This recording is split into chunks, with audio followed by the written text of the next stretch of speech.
សូមស្វាគមន៍មកកាន់ Channel Big Collection KA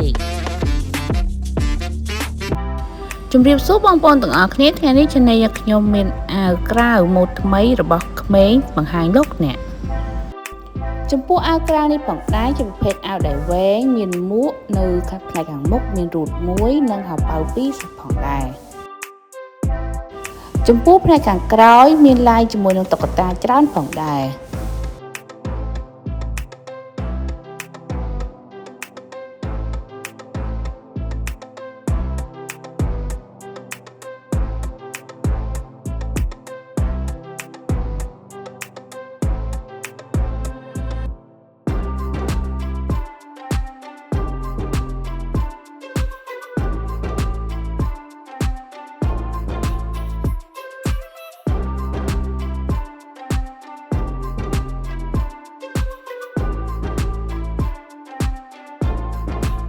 សូមចុច Subscribe និងសញ្ញារូបកណ្ដឹងដើម្បីទទួលបានវីដេអូថ្មីៗពី Channel យើងខ្ញុំ